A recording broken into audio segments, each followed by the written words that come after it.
హర హర ఈశ్వర శంభో శివ శంకర ఓం నమః శివాయ నీలకంధర శిరసున గంగమ్మతో తనువున గౌరమ్మతో తరలిరా తనివి తీర ఈశ్వర పొలిమేరలో వీరభద్రుడా వెండి కొండ మీద వెల్పు నీవురా ఇలాక పాలకాల భైరవ ఆ పాల నుండి కావరా నీ అకలే కాచిమైన కుట్టని మూడు కల్ల రేడువురా రుద్రం భజే రుద్ర తేజం భజే విభూది భూషణ హర రౌద్రం భజే రౌద్ర రూపం భజే నటరాజ చంద్రశేఖర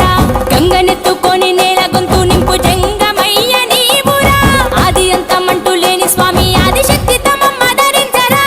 హర హర ఈశ్వర శంభో శివ శంకర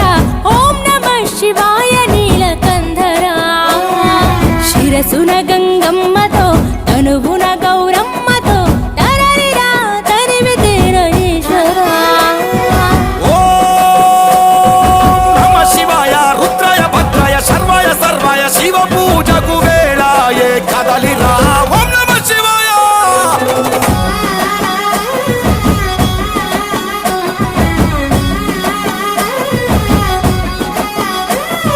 శివరాత్రికి శివ శివాని అవని గొంతు విప్పెరా జాగారం జయధ్వానం జగమే ఉంటారు. అన్నవరం అంటే అందరికీ సత్యనారాయణ స్వామి గుడి మాత్రమే తెలుసు. ఈ శివుడి గుడి కూడా ఉందన్నమాట, చాలా పెద్దగా ఉంటుంది శివుడు. ఇంకానేమో ఇక్కడ చెట్లు కూడా మొత్తం చుట్టూ చెట్లు ఉంటాయి, చాలా పీస్ఫుల్గా ఉంటుంది ఇక్కడ గుడి అయితే. మనకైతే చూడడానికి చాలా బాగుంటుంది వాతావరణం, అది చల్లగా ఉంటూ పక్కన ఒక